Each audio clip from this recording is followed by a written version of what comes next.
Hello everyone! Thank you very much for watching. Starting about a minute late here. Was just connecting to Facebook and just checking. Make sure we're going live here, and there I am. I'm live. So today we're talking about inspiration. Inspiration and how important being inspired and how important it is to inspire people.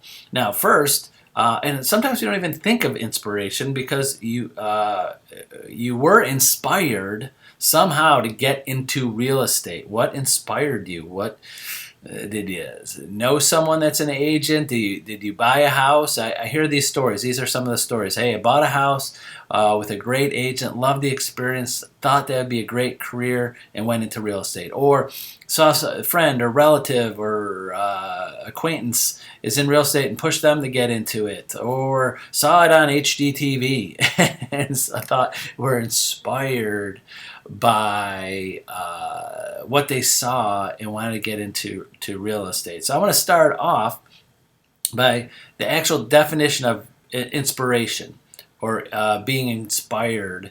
One of the definitions, there's many, but this is one, and I'm reading off my notes here. It's the process of being mentally stimulated to do or feel something special, usually something creative.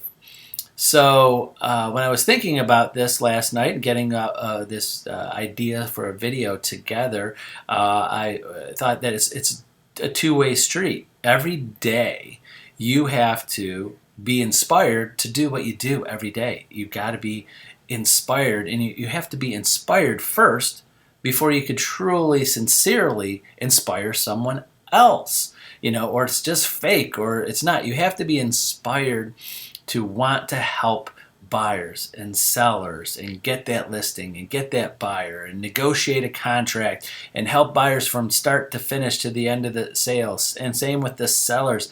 You have to be inspired to do that, and you have to inspire them. You have to help them with everything they're doing and inspire them to work with you and to feel confident that you are the right person to get them through the process. You have to inspire them to make them, stimulate them mentally of why they want to do business with you. Now, I know any agent out there that's ever lost business, everybody has. If you haven't lost business, guess what? If you've been in the business a while, you have. You just don't know it. You just don't know it. It could be losing business is someone just not knowing you're in real estate and not calling you and they called someone else. My interpretation of that happens to every agent out there is that you didn't build a connection with that person enough to inspire them to want to work with you. So every agent, this goes on it might not be daily, but I'll say it goes on every month. It goes on every year. There are people right now that, I'll say just in this year, that decided not, if you've been in the business enough and you marketed yourself and you got your name out there and you have a database of people, I'm not talking about brand new agents, but any agent that's been in the business a while, there's people out there that decided not to use you. They just picked another agent. They walked into an open house. They decided to go with the agent that listed the house next door to them. All of that. Especially, you know why I know this? Is because every time an agent falls across a lead or, say someone walks into an open house, you ask them, do you have an agent? Have you ever asked anybody, do you have an agent? And you get that weird look. I'm going to try to give you a little impression of that look. They go, that look. They look up into the sky. Do you have an agent? They do. Someone in their past, but didn't inspire them enough or connect with them enough to go, yes, I have it. Here's their card. Here's their name. Here's their information. I want them to represent me. It's always that look, and hopefully it's all you're laughing. I'm like, yes, I've gotten that look before. That's your opportunity when you get that look. Kind of changing topic here, or the other side of the topic, that's when you have the opportunity. When they go like this, you have the opportunity to inspire them and show them explain to them, mentally stimulate them to not want to go back to that other agent or call that person. Now, of course, that's the debate in our industry. Should agents try to earn business from someone that says they have an agent? I say yes. And it's like when you have someone that's interviewing several agents for a listing, you have the opportunity to inspire them, to show them, stimulate them mentally of why they should use you and you're the right person for the job. That is sales. It's a competitive sport. You have the right to do that. Now, if someone's under a listing agreement, you can't go after them, of course. And if someone's under a buyer agreement, sometimes it's a little gray with that. We have buyers agents that have buyers agreements, and if they're happy with their buyers agent, yes, you leave them, you move them, you let them go.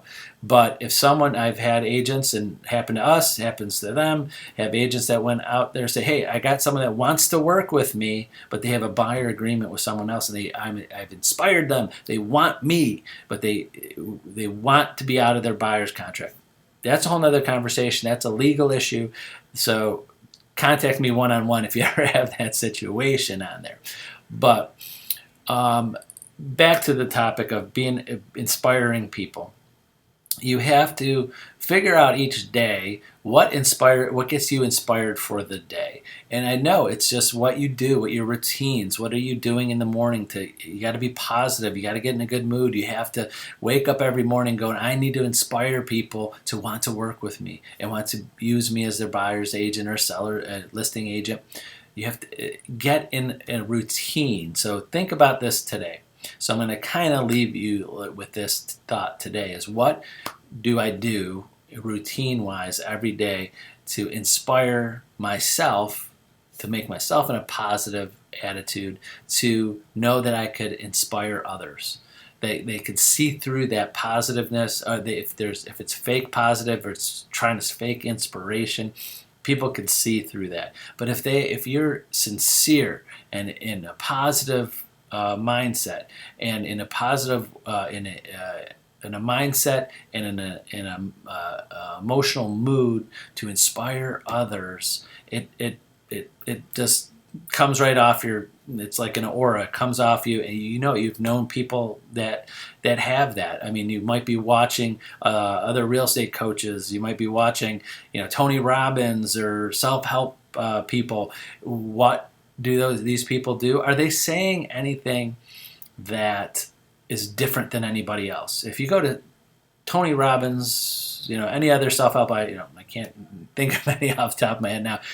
They're all saying about the same thing of what you should be doing with your life and all of that. But some have a better way of expressing that inspiration to you, and that's what resonates with you. Same with I'll get into religion. If you go to a specific church or religion or temple or whatever you do, that place, that pastor or reverend or is probably inspiring you to and want to go there. So you want to be that person, that type of person who's inspiring you, kind of learn from what they're doing to you to connect with you. And you could use some of those ways they communicate, the ways they talk, the things that they say, and of course in a real estate way of saying it, and get people to be inspired by you and work with you. So I hope that was inspirational to you and it might help you think about what you're doing each day, getting prepared to talk to those prospects and find business out there. So that's it. Have a wonderful Wednesday, and we'll see you tomorrow, Thursday, at high noon. Have a great day, everyone. Bye-bye.